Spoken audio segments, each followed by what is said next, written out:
Well, hi there. Welcome back to the Everything Else Extravaganza, the podcast where we talk about everything else, and it's an extravaganza. I am your host, Tim, and I'd like to welcome my co-host, Darren.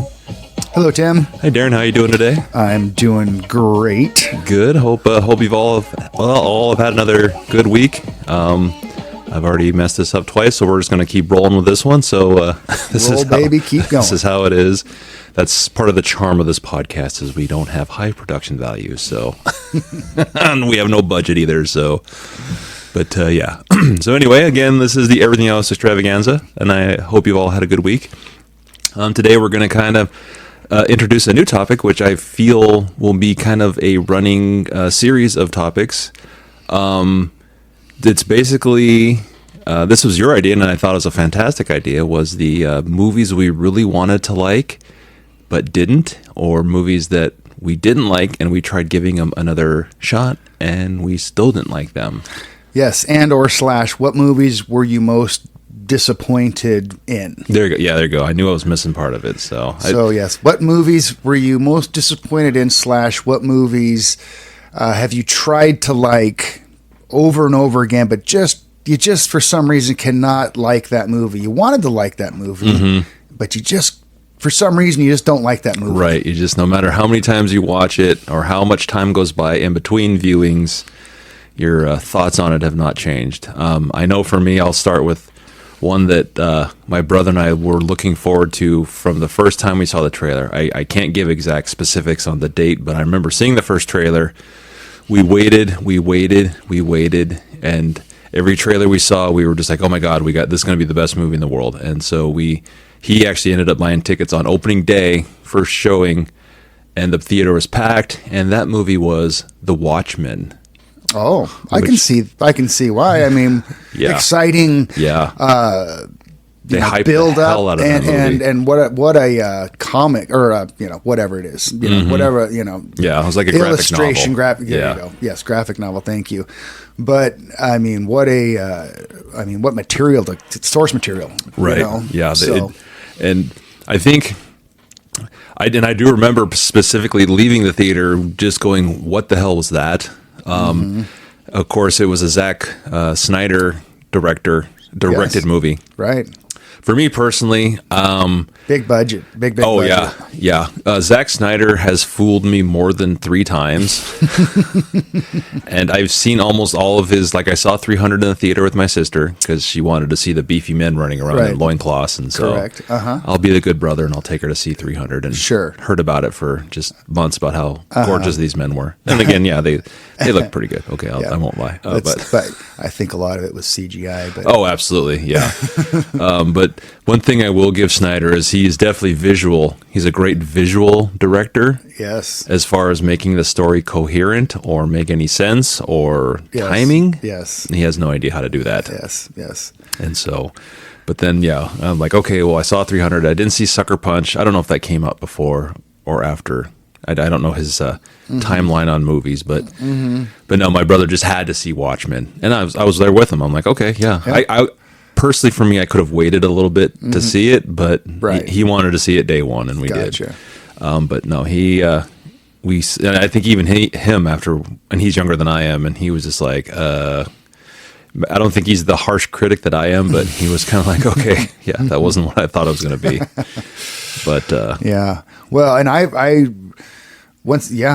wanted to see The Watchmen too. I remember just being like, no, I didn't know the source. I actually saw the source material after the movie because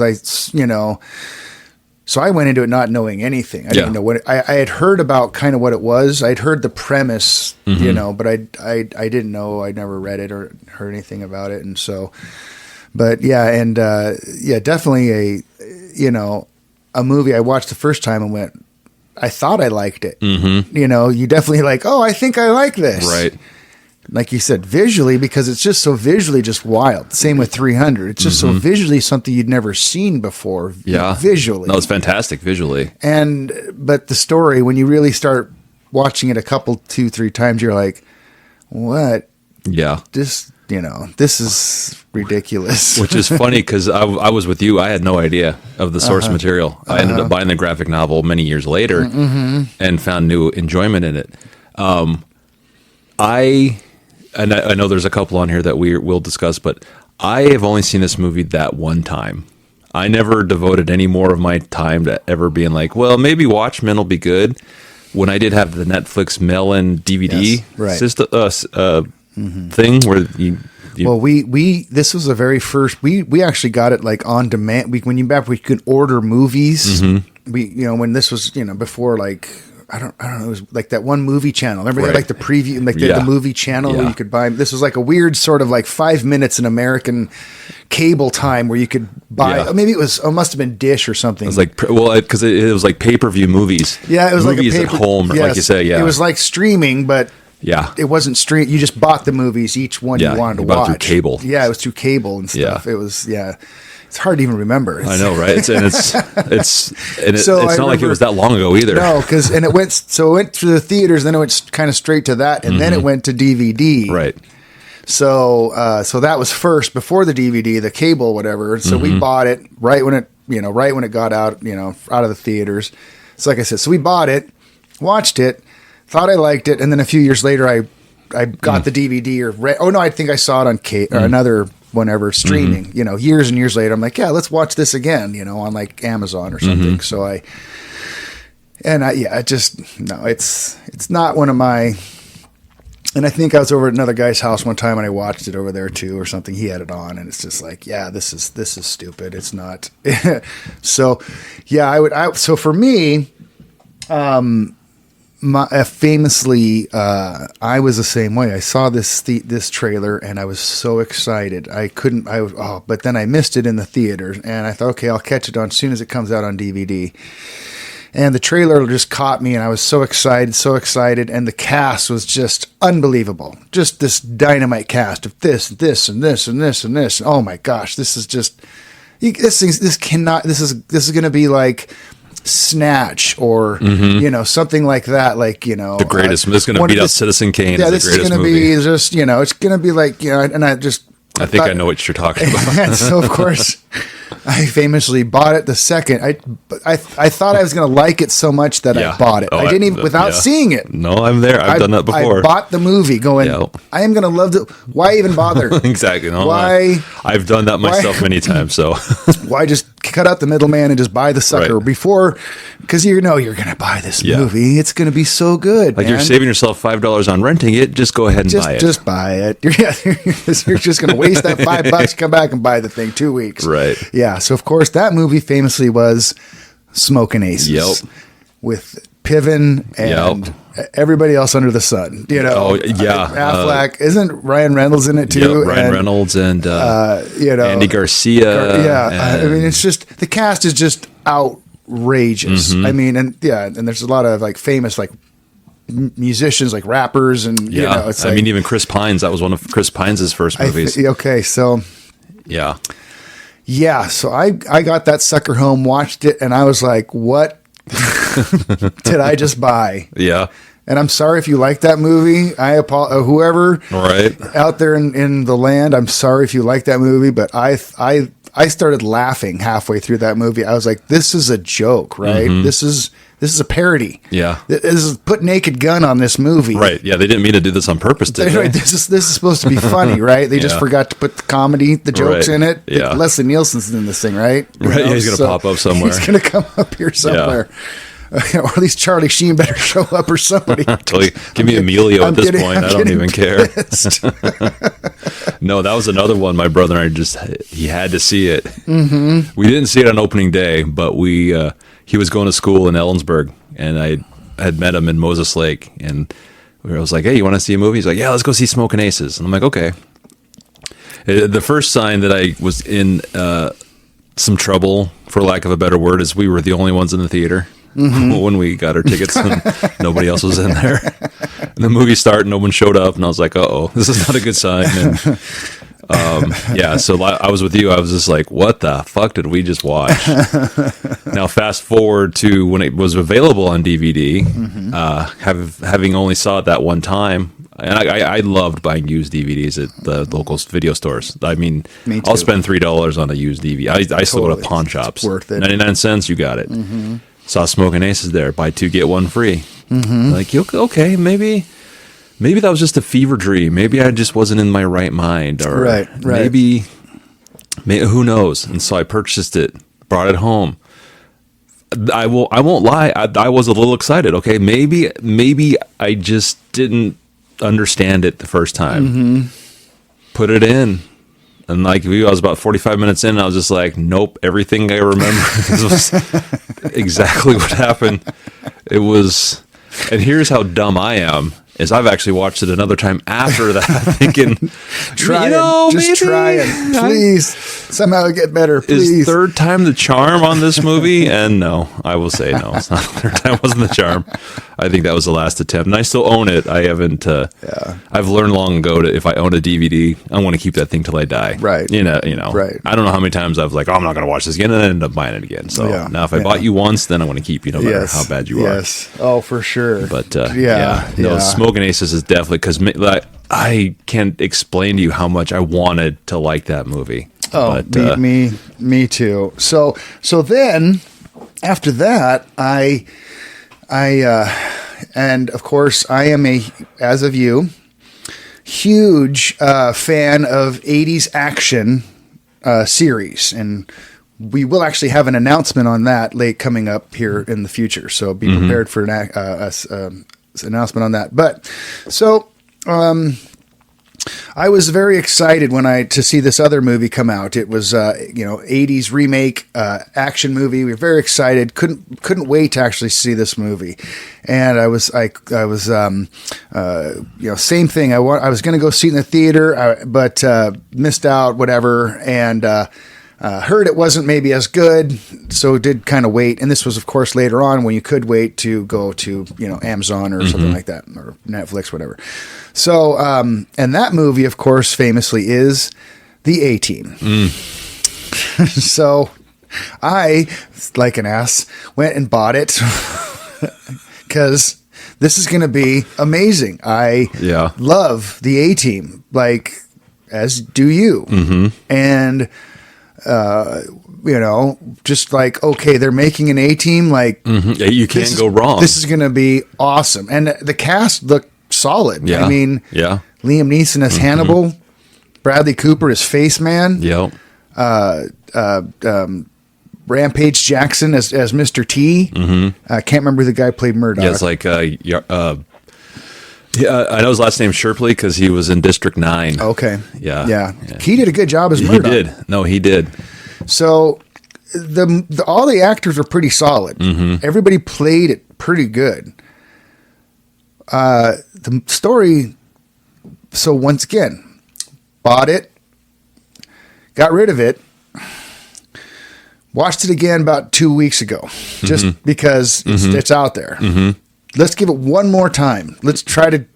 Yeah, no. Watched it. Still didn't land, huh? Realized about 3/4 of the way through it, the wifey and I are on our phones. We're walking around. We're sweeping the floor. No one's even watching this movie anymore. Yeah. Like it's on, but nobody's watching it. Nobody even cares.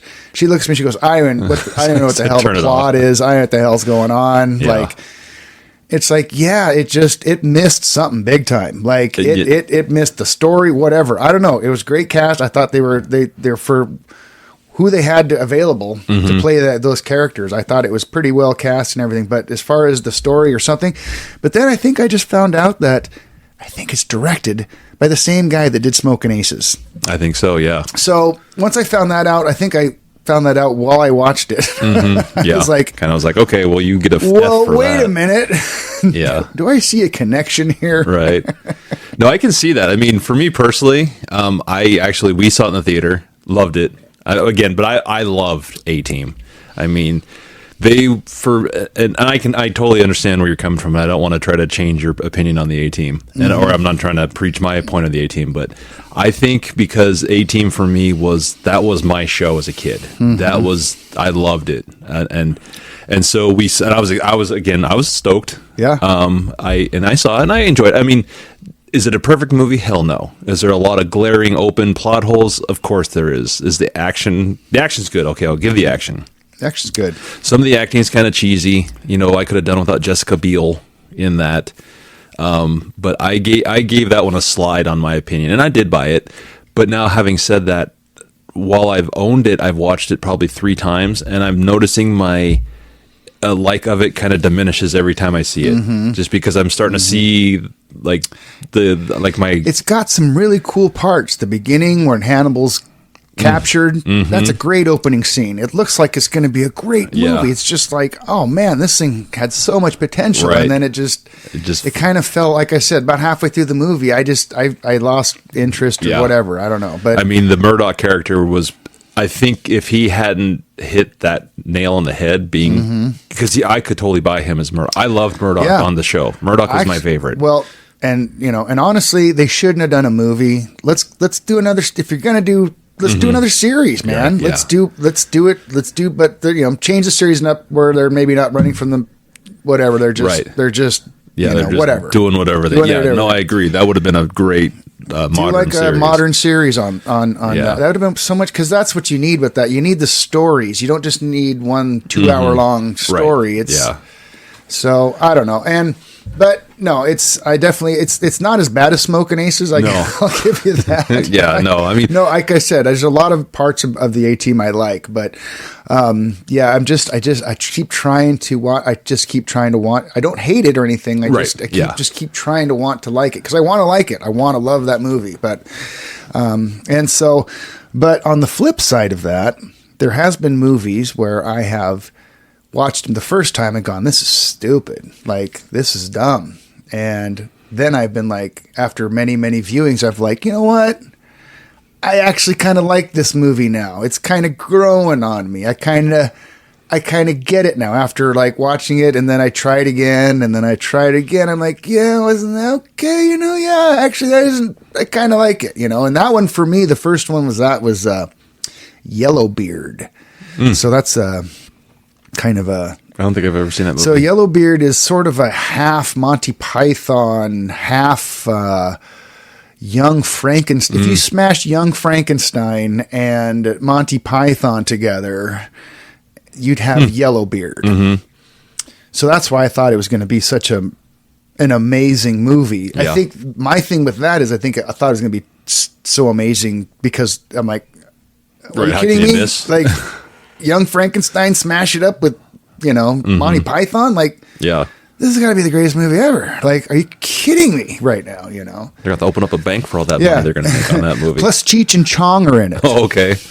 So sprinkle in some salt and pepper right there. You know what I mean? A little garlic and, seasoned to taste. This is just like, are you kidding me? Cheech and Chong are in it with Monty Python, with, of course, not all Monty Python's in it. And of course, not all of Young Frankenstein. No, Gene Wilder. Oh, okay. Of course, Yeah. And no, I think Terry Gilliam did direct it though, but it's got the usual suspects. John Cleese is in it. I don't know. Look it up. Eric Idle and stuff. I think Eric Idle's in it. Yeah, he does. Of course, which I think Anyways, look it up. I don't think Terry Gilliam's in it. I can't remember. But no, and so like I said, Peter Boyle's in it. And of course the guy from the Hunchback. But I'm blanking on his Marty Feldman. Okay, he's in it. The blonde and what is it? Madeline Kahn. Madeline Kahn. Yeah. She's in it. So it's a lot of those who's who of great comedians. So. I think I thought it was going to be too good, and so I watched it. I was a little disappointed that it was a little bit... Oh, yeah, you set the standard a little too high. Yeah, I set the standard way too high for that one, and I watched it. But then I watched it again. I was like, you know what? It's actually pretty good. And then I watched it again. I was like, it's kind of quirky. It's quirky. It's weird. It's not as good as I thought it should be. It's not as good as all the others, but it's still workable. It's still definitely enough to watch just because of all those guys. Now, just mainly just because, man... talk about the greatest, Yeah. comedians all time Right. out there, I'm gonna have to check that one out because I do enjoy a comedy. Yeah. So, and but no, it's definitely a good one. And another one that I along those lines, another one kind of I had to grow on was was called Sherlock Holmes's younger, dumber brother, and that was Gene Wilder, and that was most of the cast from Young Frankenstein as well. Oh, okay. And that one's a little bit kind of like that too. Definitely you think it's going to be better than it is. And it was directed by Gene Wilder. And, but no, with not Mel Brooks, it's just not, you're just missing that, Right.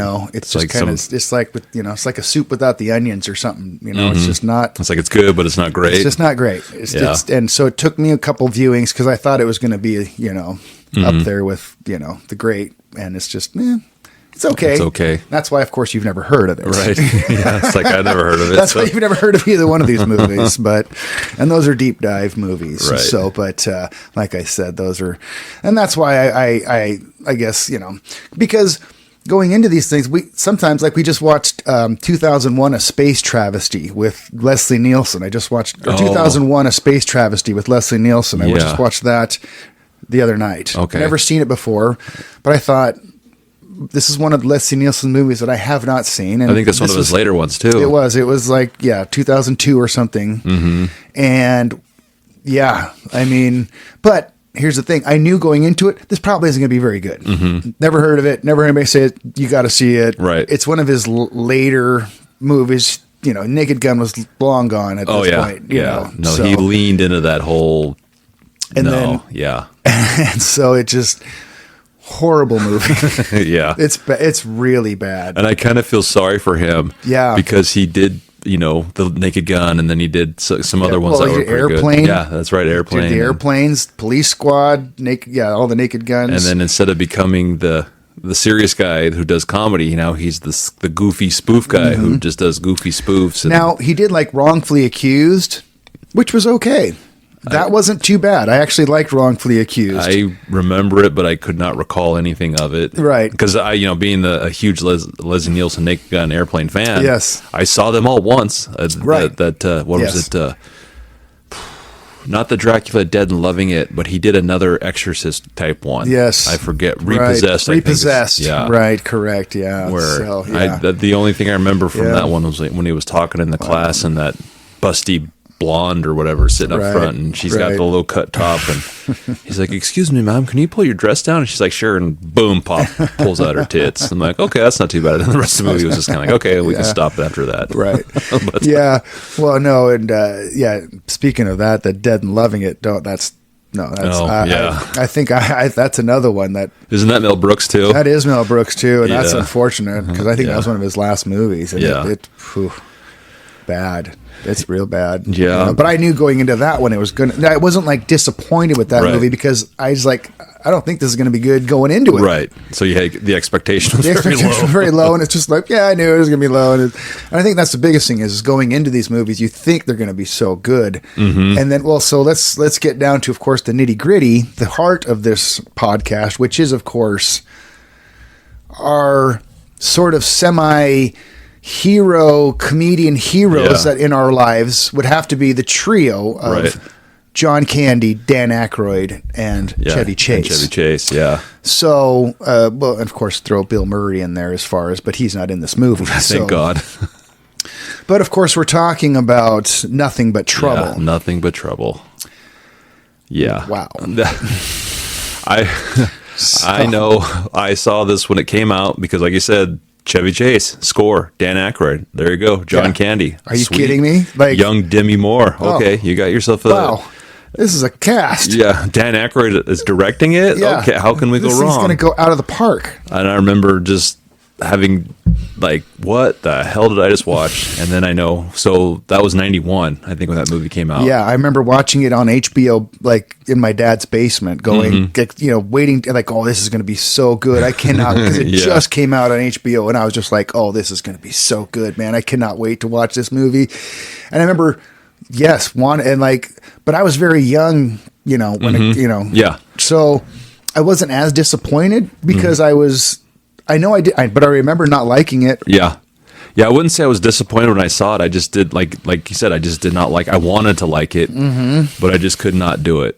And then so I didn't. I only maybe saw it once, maybe twice in 1991, and then I was just like, "Pfft, whatever. Yep. Now fast forward to 2025, just around Christmas time, a couple of weeks ago. It's on Tubi. It's on. Yep. It's on there for free, Yep. and I like to go back to like you said, the whole topic of this is to find movies that I may not have liked and give them another shot. Mm-hmm. And what should pop up as I'm thinking about this? Nothing but Trouble. And I was like, I remember not liking that movie, but that was 35 years ago. Let's give it another shot. Yeah. And again, with lowered expectations. yeah, knowing I was going to dislike it. I will say this movie started out great. It does. When he's in the elevator and Demi Moore comes in and Tons of potential. and she, And then the guys in the back with, I was like, this is going to be great. Maybe I was just young, Yeah. not realizing the adult humor. right. And then she realizes who he is and leaves him with his coffee maker and he's like, thanks for the coffee maker and the bag of shit. So I was like, okay, that actually made me laugh. Yeah, it so did. I was like, okay, and Here we then go. This is going to be good. Yeah, this is classic. then it just goes weird. Like beyond weird. This movie like the whole, because they end up in some junkyard with some deranged judge. And That's played by Dan Aykroyd as and he just disgusting. With use of massive amounts of prosthetics and rubber and just so almost unrecognizable but not funny. No, not at all. More disgusting than funny. It's almost Yeah. The one thing that did jump out in my mind was this was a Rob Zombie movie before Rob Zombie made movies. The whole junkyard scene where they're on the Bone roller coaster. Right. I noticed a young Daniel Baldwin was in there. Right. That was kind of I wouldn't say a surprise, but I'm like, hey, there's a Baldwin brother in this, right on. Of course, he does get killed. So yeah. And that actually was a funny part. He actually that part, it was actually one of the only funny parts. Yeah. One of the few funny parts in this movie was actually, you're like, thank God Daniel Baldwin to save the movie. Oh, guilty? Yeah, you're dead. Oh yeah. Which is, of course, the with the Digital Underground, I didn't realize Tupac Shakur was with the digital. Yes. Yeah. And let's not. Yeah. I mean, that's the only thing that make this movie even semi-memorable is because Tupac's in the video with the Humpty guy Digital Underground, like Digital you're saying. Underground. And which I liked, and I always liked Digital Underground, and I remember the Humpty Dance. I owned that, and oh yeah, dude, that's a great song. But talk about, and that's why they thought this movie was gonna be so good, because they even think about that. They're like, they made a music video with Dan Aykroyd in the full prosthetics. Yeah. With those guys in this, that's how big they thought this movie was going to be. They thought this movie was going to be as big as Ghostbusters or the comedy event of the year. I remember that video was on MTV. Yeah, all the video the time. was and so that's why we wanted to love it, because it's like, oh, we got Digital Underground, to get the video, like this, but they went with gross out instead of actual comedy, which was strange. Yeah, it was just I mean, because those guys just hit it out of the park with Spies Like Us. I mean, not just, but. Yeah, it was only a couple years later. Yeah, it was like 88, I think, Spies Like Us was. And it's like, are you kidding me? You guys just knocked it out of the... Just do something like that again. Yeah. And I think they totally wasted John Candy in that movie. Yeah. They got him in drag, and it's... He's playing a cop, and then he's playing the sister in drag. And it's just... That doesn't speak. Yes, and then it's... But it's like, where's the comedy? Like, like this is not, we don't want to see John Candy in drag trying to hit on Chevy Chase. Like, this is not what anyone wants to see. So it was just, and talking about it with you now, I still, if you had a gun to my head to tell a quick what this movie was about, I couldn't. I honestly don't know. No, there was no story to it. It's so bizarre. Weird. It's what it reminds me of, almost like Dusk Till Dawn, where it's like two movies. It's like completely two movies that are just like kind of tacked together. It's like you Right. said, like the first half of this movie is funny. It looks like it's going to be like a road comedy. Yeah. And it's going to be, like you're thinking, okay, great. They'll run along Dan Aykroyd along the way, and they'll run along, Yeah, they'll get John into Candy along mischief the and way. hijinks Yeah, and and- maybe they'll piss him off. They'll chase him across. Who knows what's going to happen? But this is not Right. What happened is not what should have happened. And we forgot to mention what Tigro Negro was in it. Oh, what's his name? Well, that's the guy. Tigron. The guy in the back seat. Yeah. Yeah, he's awesome. We should shout out his name. I can never remember his name. He's in everything. He was in Fast Times as the pizza delivery driver, if you're all wondering who he was. He was in, of course, he was famous in Seinfeld as Elaine's, trying to get the stink out of Elaine's hair. Yeah. Let's see, what else was he? He's been in Taylor. Right. He was Yeah. in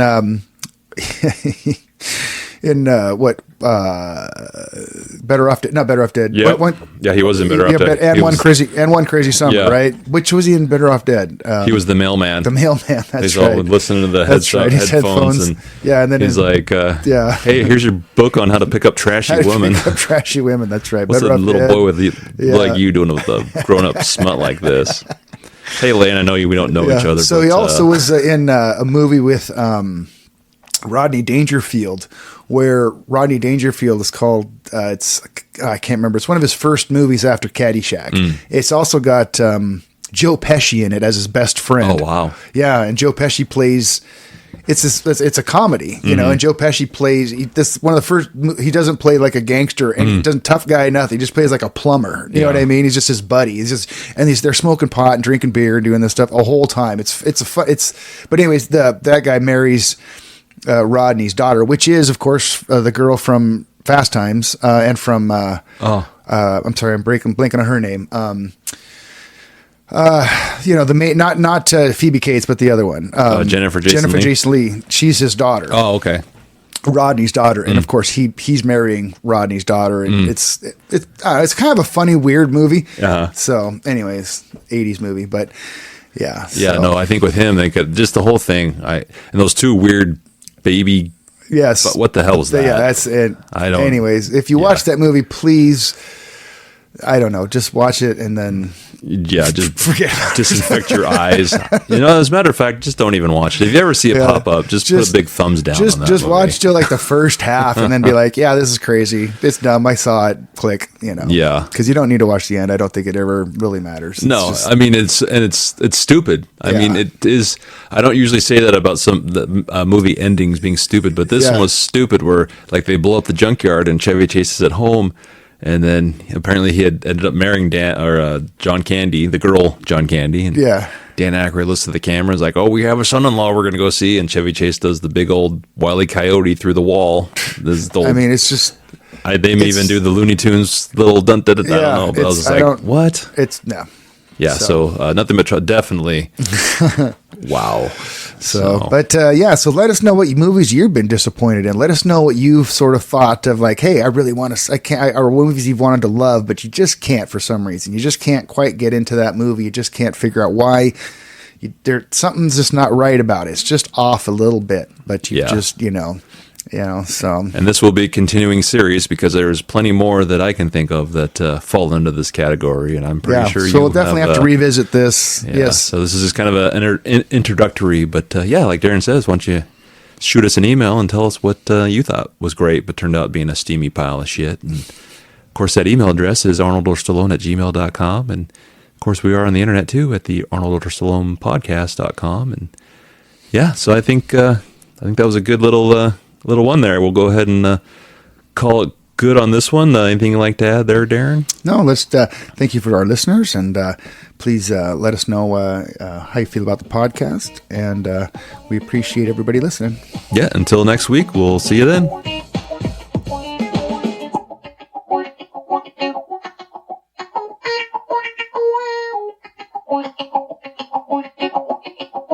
Wow.